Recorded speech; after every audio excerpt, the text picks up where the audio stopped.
Hello, Christine. Good afternoon. How are you? Hello, how are you? I am really good. I'm so happy to be here. Thank you so I much.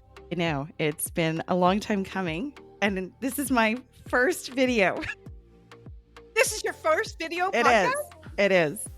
Your It video is cast, your first my video cast. first video I cast. So love it, this is a Sherisse. huge deal for me. And so, I think a little bit of okay, I don't even know where to begin. So maybe what I will start with is a little bit of backstory on how I met you.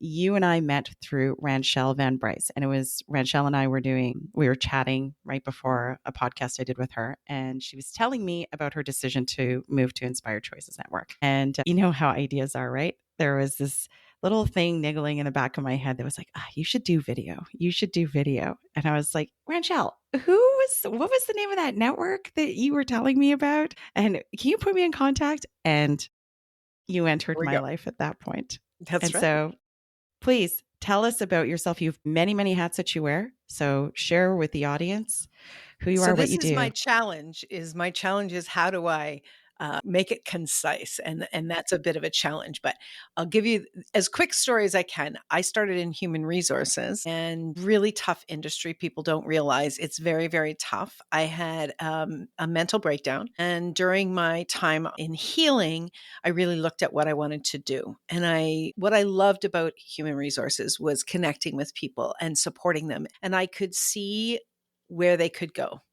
I could hear their dreams and I could see how they could get there. A few months later, I started my own business, took a professional coaching training. Throughout coaching people personally, a lot of people started to say, I'd like to start my own business. And I'm like, well, I did that. I can help you with that.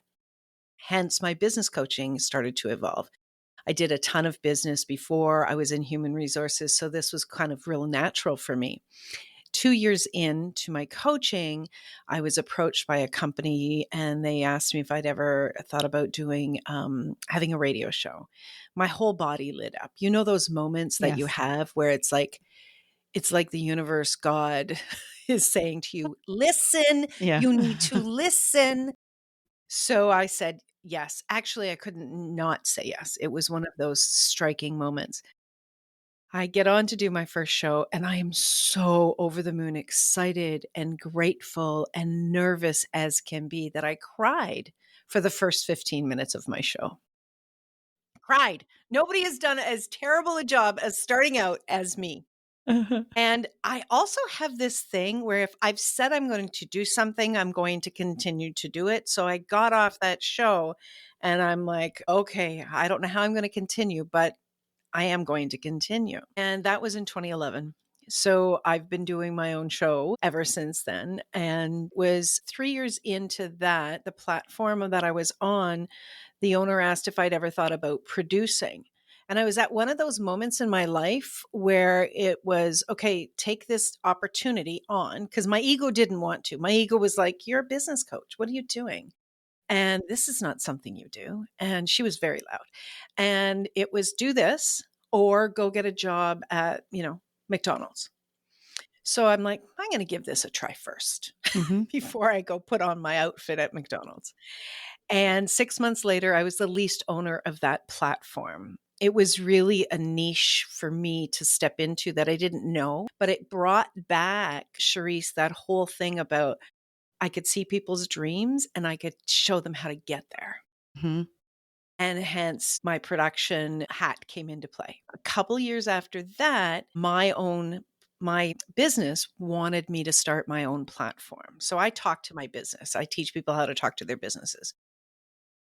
I launched the Inspired Choices Network. And so over time we've evolved. So it's a live radio streaming platform. And then we also have the video. So we turn that into TV, and then we turn the audio into podcast.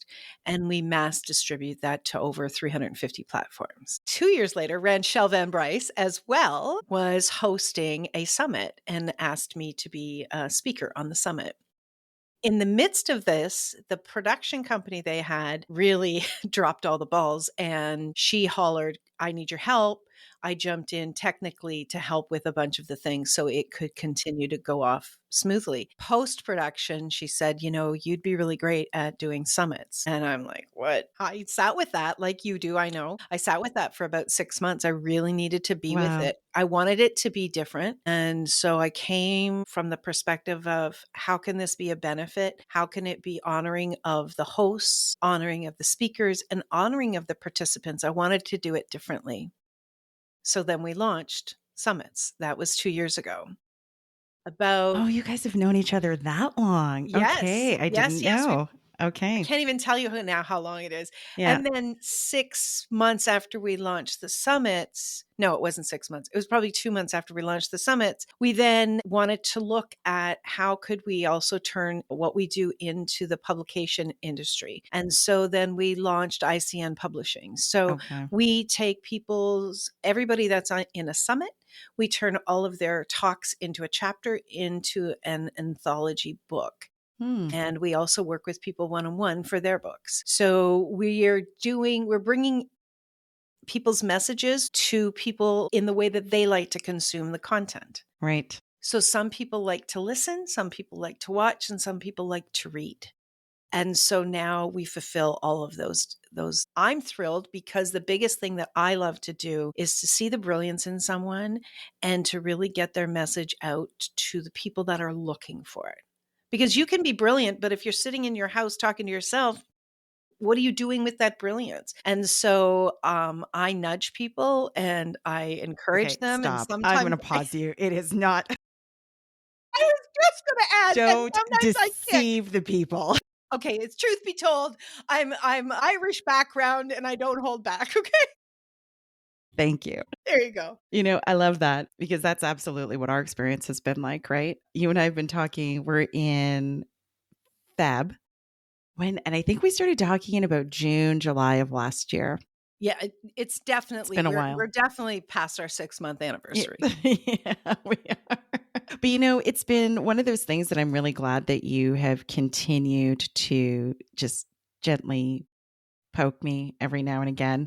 Yeah, And this is the result is here we are on I'm video, so excited for you. right? Yeah. So thank you for that. I'm curious when you were in HR, just to go all the way back to the very beginning, what was the biggest challenge? Oh my gosh, the biggest challenge was marrying my heart with what I knew people needed, both management and the staff, with the expectations that were being pushed on the department. And the biggest piece was HR is not a revenue generating department.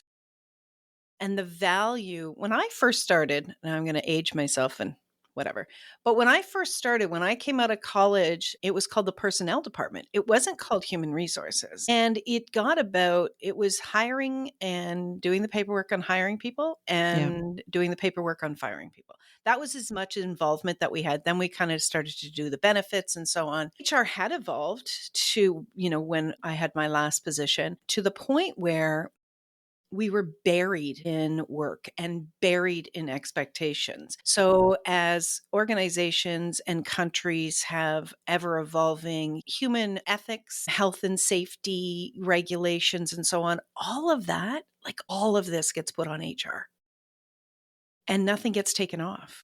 So it was managing. Yes, I understand that these regulations are important and I agree with them. It was managing, trying to fulfill all those needs with we're missing the human in human resources. Yeah. And so there are a lot of human resources people who have left the profession, who have had severe breakdowns, severe burnout. And so for me, it was a gift. When I honestly had that breakdown, it was a gift. I got out of that organization within just a few months later. For the most part, it imploded. And so I was able to get out and take care of me and move in the direction of where I needed to be. The only reason I asked is because, a lot of the work that I do with Watt is it's so much human resource Mhm. management on a daily basis. And I know over the last year, I would say, I was reaching out to people everywhere. Like, are you experiencing this? Are you experiencing this? Are you going through this? Is it just me? Or, because of these challenges and always coming into the office every day, really trying to show up as my very best self and give people the very best parts and learning how to balance organizational needs with the humanness of, compassion and empathy and all of these things and really struggling with it. Yeah. So that's why my idea, which we won't talk about here Yet. yet, but I'm really excited about it because I think it'll be a way to really help maybe bridge that gap a little bit more because I was trying to do, I think, what you're talking about, right? How do I inspire people to not just look at this as somewhere to come and make a paycheck, but really find that fire in your belly and bring the best version of yourself every single day. So thank you for sharing that. I always thought I was just the only one. Oh my gosh, no, it's everywhere. It's in all organizations, and human resources is expected to hold the people up, have the organization's needs met, and also have the legal in their head at the same time and balance those two. And I think it's an unfair expectation, and I ultimately, in most organizations, ultimately the organization outweighs the human needs because of bottom line. Yeah. And it's very short-sighted. It's very short-sighted because when we burn the people, we burn the company. 100%. And it's often something that I've said within our own organization that our people can make or break the organization. Yes. So we got to figure out, and it's laughable, but at the same time, I'm dead serious when I say it until AI gets to a place where it can, which is kind of a scary place. And I was giving my kids an example not that long ago where I was talking about something about, actually, I was talking about when ABMs use first came out. And the example that I was giving was like people need to be able to see, how do we wrap our arms around technology? And that's a question that I'm going to ask you here in a moment so that we can learn how to use technology to help us with those very monotonous and mundane tasks so we can free up time for people to like really bring the things that inspire them. And so the example I had given him, my son, was that when bank machines first came out, my dad would go to the bank and he'd walk up to the teller to pay his bill. Mhm. And the teller would be like, "No, sir, we've got these beautiful new machines now where you don't even need to come in and see me." And my dad looked at this lady who was like, "Lady, do you know you were encouraging me to put you out of a job? Good for him. Because if I just go use that machine, then why does the bank need you?" And fast forward all these years later, and now there are branches that you go into where there's one person and it's a virtual banking center kind of thing, right? So then the point that I'm trying to drive at, or the question I would pose to you is how do you see, uh, you know, the rapidly evolving environment of AI and continued innovation and how it works with human resources moving forward? And especially given some of the challenges with current human resource needs where folks don't want to come in, they want to work remote, they want to make six figures, all this other kind of stuff. How do you see that impacting? So I'm going to give an example. If I never wash a dish in my life, I'm good. Mm-hmm. I'm totally good. I have a dishwasher. I put everything in the dishwasher I possibly can. Yeah, me too. There are people who raised families on a dishwasher salary. Not a robust salary, but yet a dishwasher salary. Evolution is always going to continue. Our responsibility as, let's talk about as a creator, as a business owner, and as someone who supports other people in the world is to know where that begins and where that ends. One of the biggest struggles that I have with AI, and I'm still learning, I am still learning and I am still balancing it in my mind, is how much do we rely upon that as a support tool, like a dishwasher, Mm-hmm. And how much are we farming it out and it's going to be cookie cutter? When, Ye right? I have hosts that come on the network and I've seen this. They go out and they use an AI tool to create, maybe come up with some titles, maybe come up with some ideas to speak to. If those ideas are not something that they would be like, oh, yeah, of course I do that. And I've done this and I can totally speak to that. And they use it as a bullet point example, they cannot sustain that knowledge in their speaking. Yep. True. So it becomes a space where you're no longer a creator, you're a puppet. You are what's the bird that just repeats everything? Sorry, Parrot. a parrot. You're a parrot. You're parroting AI. You are not actually a creator. You're not tapping into your genius. One of the things, and I know I shared this with you, one of the reasons I love that our shows are live is because the speaker, the host cannot go back and edit the content. And what that does is it holds them accountable to really, really show up Mhm. and expand their capacity for speaking and tap into their gold, to tap into their brilliance. And so when we are forced to show up, the best of us shows up, the best and the best. And it beyond our doubt, beyond our insecurities, it really challenges us. And I have watched with such mother love parenting, watch these hosts evolve into such their deepest brilliance because they allowed themselves to be challenged. So when we look at the human resource in an organization, we've really got to come back to values, and we've got to look at what does start from the employer, the owner, down through the management. What is it that you want to be known for, and what do you value? What's important to you? If money is the only thing that's important to you, you're going to be out of business before you know it. I don't Mhm. care. Use AI, don't use Yep. AI. That doesn't matter. Yep. We've got to bring our values into this. And we've got to really look at where are the limitations in AI, in technology, and where does the human come into play with their greatest capacity? Mhm. And I agree with you. I encourage people in our office or in our company to use it. It's a tool. Why not use it? And I've definitely consumed some other content that talks about, like, as we move forward, what we should be doing is exactly what you've talked about, right? Recognize it for what it is, use it for what it is. And, if we can automate some things, and again, for me, it boils down to those things that are monotonous, time consuming, prone to human error. How do we reduce that to free up what you rightfully call allowing people's genius to come through, in their workplace, and really be inspired by what they're doing? So yeah, I'm always looking at ways that I can include it in the Sure. workplace. Yeah. And if it can save us some time, and it also can educate us. Mm-hmm. So we can go out as we do today. We've normalized Googling it, right? Mm-hmm. Like that's a term that we know means go research. So, of course, we do research and development in our positions and research and development in our organizations. But if you're going out and you're not just using it to learn and grow yourself, but you're using it to rely upon it as the knowledge, you're going to get tripped up.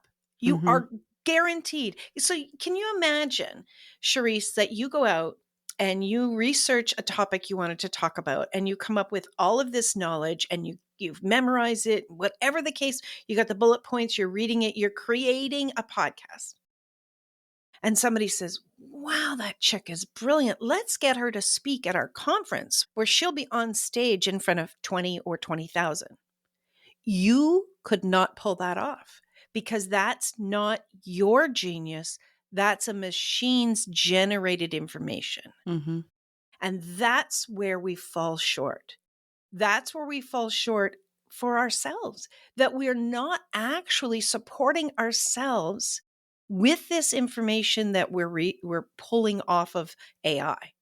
And so we've got to see, does this make sense for me? Or do I need to go do some more training, some more learning? That's great. Absolutely use it for that. But be very careful what you put your name behind. Be Mm-hmm. very, very careful because it can come back to bite you.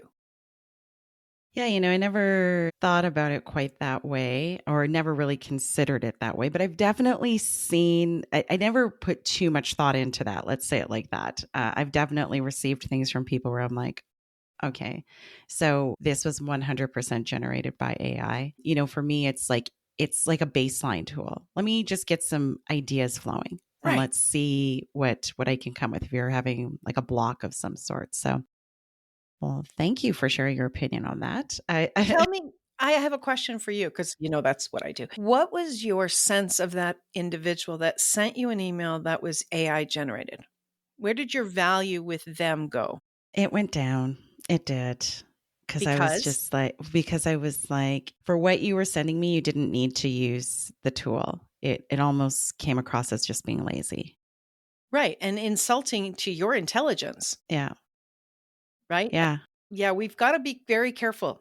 We need to be because we can ruin our own reputations. 100%. And I think actually I was having a conversation internally and I should have known this was obviously a thing, but I was having a conversation internally and part of our hiring process is, there's some assessments that need to be done, case studies, et cetera. And one of the guys was like, maybe what we're getting back has been done by AI. And so they'd said, we want to get the original document. Like we want to see, it was some spreadsheet work. So they were like, we want to see the formulas. Like, how did you do the work? Right. Right. Back to basic Back to math, like, basics. show me your work. Right. Yeah, yeah, show And the so work. when they got it, it was like, oh, yeah, this was like 100% done by AI. I was like, oh my gosh, I just would not even never thought to like submit that. I would never have thought myself personally for a job that I was applying for to like have AI do, because it was like a financial model. I would have never even thought to do that. But We've gotten to the point,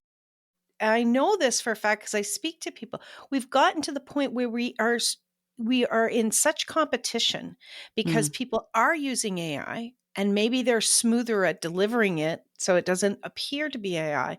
We've gotten to a point where we're nearly forcing people to do that in order to compete, to be able to get a job, to be able to pay their bills and to feed their families.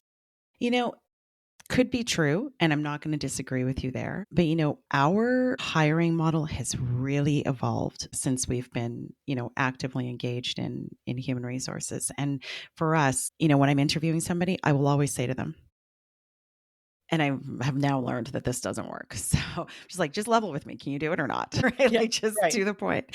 And because what I'm trying to get them to understand is I don't need you to have all the knowledge. There are some other ingredients that I need that I can't teach you.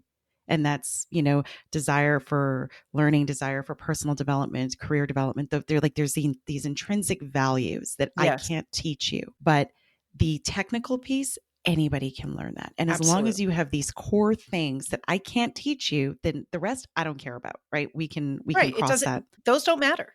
So that's why I say, like, and you talk about getting back to the values. For me, that's valuable.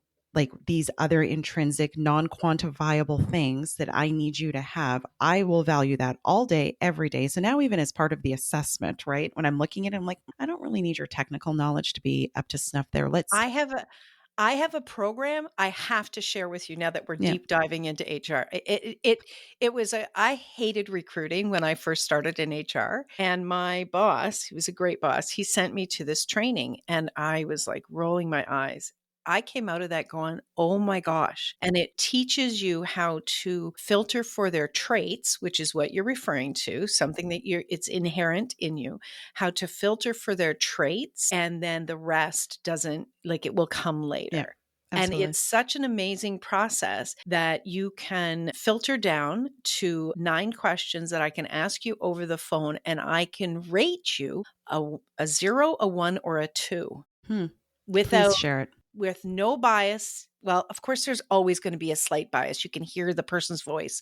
You can maybe pick up on their male or female, white or black. Like you're always going to be able to do a little bit of that, but it does take out layers of Hmm. this, and it is fantastic. And I used it in this company, and the managers Yeah. fought me, and I'm like, well, we're doing it, so get over it. And we did it, and it was fantastic, absolutely fantastic, because what we were really looking for was what we absolutely had to have in them, that they would be such a match for the position and the department and the organization. Please I share love it. it. I absolutely will share it with you. Please share it. We are constantly recruiting, and like you, it used to be something that was very exciting for me. Like, oh, we're doing interviews. Now it's Yeah, it's not tough. not as exciting. But yeah, please do share it with me. So sorry to go down this deep rabbit hole of HR. It was just that statement you made in the very beginning, and I was just like, oh, I want to know more about that. That's okay. So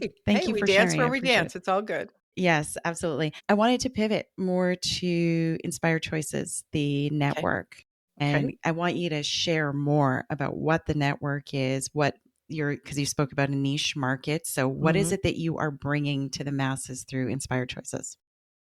Well, Inspired Choices Network is all about bringing people's heart and soul and what really moves them to the airwaves, whether it be audio or video. I love We've had so many different shows over the years, and I just love to hear people's hearts. We don't have one niche where, this is the type of host that we're looking for. I definitely want to make sure that we are a match as far as values go and the direction that they want to take what they're doing and how they bring their brilliance to the world. But what we do is it's a turnkey operation, Sherisse. So for the people that are out there that they have got something on their heart that they want to share with the world, or they have a brilliance that they know they could contribute to the world, but they don't know how to do all this technology. They Hmm. don't know how to do the marketing. They don't know how to do the mass distribution. That's what we do. I love computers. I absolutely love technology. I love systems. My brain just goes to town on that. And so everything we do,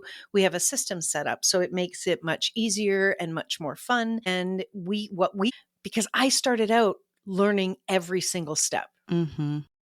What we do today with somebody's show would have taken most people, it would take them probably a month with one hour recording that they wouldn't know Hmm. how to do. We simplify it down and we make the content available immediately. When someone's done their show, so let's say you and I right now, right? As soon as we're done talking, a producer would take the content and start to mass distribute it. Within 5 to 10 minutes, it would be available online everywhere. So I love that part because I know that when I'm turned on about something and I really want to talk about it, I want to get it out there.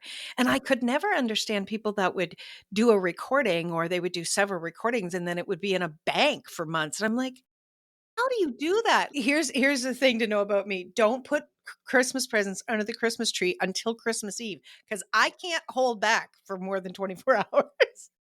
Makes sense. I understand what you're saying. I mean, being the podcaster that was doing it exactly the way that you're talking about, where it's like storing all this content, being Yeah, like, okay, I'm gonna bring this one here, and so on and so forth. It's not readily available right away, right? right. So yeah. So that's what we do, and we support. Like, I love to teach and guide and educate hosts that, I've had hosts come that they didn't literally did not know how to turn on their computer. And I have hosts that come in, they're very frustrated, they're overwhelmed with technology, and I try to really help them to see it's just a tool. I can teach you. If you know how to drive a car, I can teach you how to do this, no problem. Yeah. And we do. We get on calls and we go through and, okay, touch this and do that. And then they have a support person in all of our producers. When they come on, the producers know how to guide them. And it's really a close group that we support each other. And we know when somebody's having a bad day, how we can make them laugh or help them to move them forward. So it's really great because it allows people to show up and, again, mine their gold. I did a show called Mine Your Own Gold, and we teach people how to mine their gold, and we make it fun and easy and fast. Yeah. So that's a big part of it. I do love that. And so, I mean, I know that I'm not on the Inspired Choices Network, but you certainly gave me Yet. the push. Yes, yet. You certainly gave me the push that I needed in order to, because I know I had been speaking to you one day where I was just like, oh gosh, I gotta go home and I gotta edit. I was just That's like a lot. so exhausted by it, just even thinking about having to do it. But you know, for me, this was like the next obvious step was going to video. And so even though I'm not yet For you. on ICN, I have made this next step. So we'll celebrate That's that great. win. That Yes, I love that. exactly. I love that. Well, here's the thing. Here's something to keep in mind, and I think that we fulfill a need in that 80% of podcasts that begin end before their 12th episode. Really? So I'm really doing good. You're really doing good. So your sustainability is high. Excellent. Your persistence is high. Excellent. And I think that there's also a big myth, and we also talked about this a bit. There's a big myth that you're going to make money from a podcast. Hmm. And I know if I spoke to some of the big podcasters out there that talk about making money, I know I would be in a big fight with them. I've been doing this for 15. Yep. Can I swear? Yes. It's bullshit. Yeah. Stop telling people that. Stop it. I get infuriated. Ranchelle and I have deep conversations about this. Yeah. It's not true. You Yeah. don't make money from your car Yeah. unless you are, driving a cab. Hmm. Okay. You don't make money from a podcast. What you do is you leverage your business with your podcast. You don't make money from a book.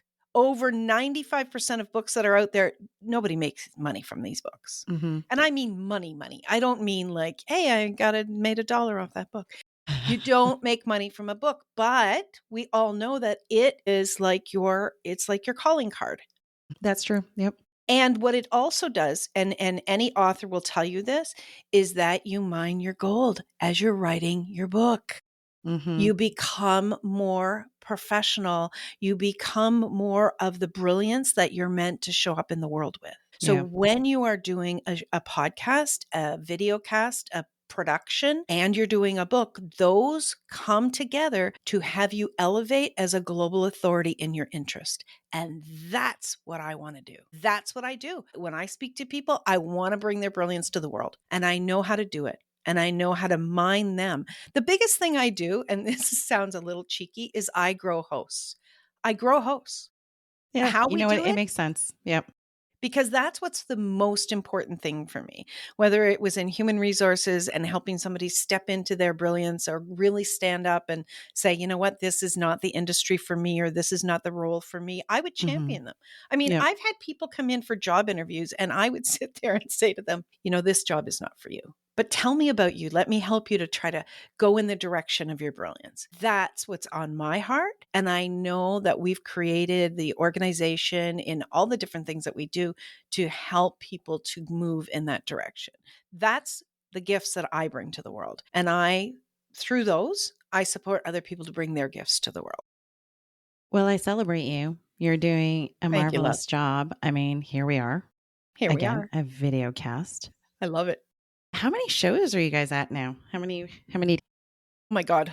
We have more than 10,000 episodes Mm, on the platform. Like, we have a lot of episodes. wow. And Yeah. yeah, it's a lot. We have anywhere between 10 to 20 live hosts on the platform, and people will come and go. People will, take a pause or as they evolve, and then they'll come back. And yeah, we have returning hosts all of the time, and I'm thrilled about it. Same with our summits. Yeah. We have a group that we work with. We're just moving into their 5th summit. We did 4 last year. We're on schedule to do another 4, and a number of their speakers are repeat speakers. Excellent. So it's definitely what we've created is allowing people to continue to grow, and I think that's why they return again and again. I'm curious because part of my resistance is, what did I say to you? Do you remember my biggest resistance? Well, I think part of it was, which is normal, your insecurities about people hearing you, and you thinking you're not brilliant when you really freaking are. Okay, she's really putting it all out there. That wasn't And it. hey, but you did say something to that effect. You did. I remember that very carefully. Okay, maybe I tucked that away. Well, and you're human to have that. That's a normal response, For especially sure. when you're going to show up on video and then we're going to put that out on 450 platforms. That's a lot. You know what? That's fair. I think the way I would have summarized that. And I understand what you're saying, right? When you talk, pardon me, about insecurities, my biggest thing was it's live, right? Oh, And right. so, right. And what I mean, so it does tie in because when we're live, when shit happens that is unplanned, like Yes. unplanned, it's like something just happened and I'm not going to be able to edit it because we're live and I got to just keep going with it. Right. But that ties into the idea that we need to be perfect. Right. Yes. Yeah. And what do we do to ourselves when we have that expectation of We really perfection? hold ourselves back because We we'll do. never ever get in the arena of life if we're always worried about being I perfect. am telling you, the woman that you see here today is not the person that I was growing up. I believed I was stupid. I was told I was stupid. I spoke about this in a networking group yesterday that I went all the way through high school and I thought, I fooled them all. I fooled them. They don't know how stupid I am. I carried that with me for more than half of my life. Wow. And so that was a big, big piece for me to get over. So I know this, I can recognize this in people. Hmm. And it's something I truly believe that all of us have that in some way, in some area of our life. And when you show up live and you haven't practiced speaking or you haven't, I don't know, I don't lay out my shows, I don't have them memorized. And I just allow the energy to guide me and go there. And if I swear, I swear. Yeah. I'm not concerned about that, but I've been doing this for a long time. So of course, there is insecurities. And before I start any show, I still have a spring of nervousness will come up. And that's okay because it has me show up fully. Well, it also lets you know you're alive and you're human. Uh, There's that. There is that. Yeah. Even before today, or normally what I'll do before, a podcast or said video cast is I'll put it out there. Guide me in the conversation that you want me to have today. What is the I love message that that. needs to be shared? And interestingly enough, I was doing a like leadership workshop yesterday.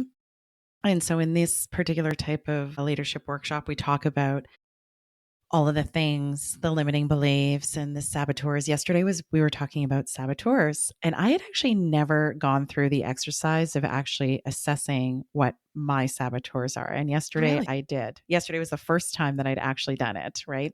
I can recognize when, we'll say the common ones come out to play, like, victim or, whatever they are, inner child, so on and so forth. But this was I can't even remember what, pardon me, the institute is called. But anyways, my top two were the avoider and the pleaser. Yeah. And so of course one of the questions in our breakout rooms was like, okay, exactly what you just said. What happens when we allow your saboteur to come out and play? And I said, well, obviously I don't show up because I'm avoiding so many different scenarios. And I've never really considered myself to be a conflict adverse person. I feel like I can navigate conflict very well, but I'm always worried. So here's where the people pleaser comes in. I'm always worried about hurting the other person's feelings, that they're going to misunderstand what I'm saying, because that often happens where I'm speaking my mind, I'm saying something, and people just totally take it in another direction. But then I realized if I know genuinely where my intention is coming from, and I know that it's heart centered and really with so much unconditional love for the other person, how they receive that is based on their lens, their story, their own limiting beliefs. And I'm not really responsible for that, especially if I know how I'm delivering it. I'm so mindful of how I'm delivering it. So it was just such a great exercise to do yesterday. That's So cool. now when I have these moments, my task for myself now for the next week or two is whenever I feel the pleaser or the avoider coming out to play, I'm going to challenge it and I'm going Good. to do the exact opposite. And if I can add, you are underestimating their ability to receive when you're worried about them. When we worry about somebody else, we believe that they have something to be worried about. And that is selling who they are, Mm-hmm. right? People are more brilliant than we give people credit for. And it's our own insecurities of something that's happened in the past that has planted that. Let it Yep. go, girl. Like It's you've very got true. brilliance to bring to the world. Come on, let's go. I'm here. I'm bringing it. I love it. I love it. Okay, so I think what I was asking was biggest challenge with the live environment. Any other big challenges with the live environment?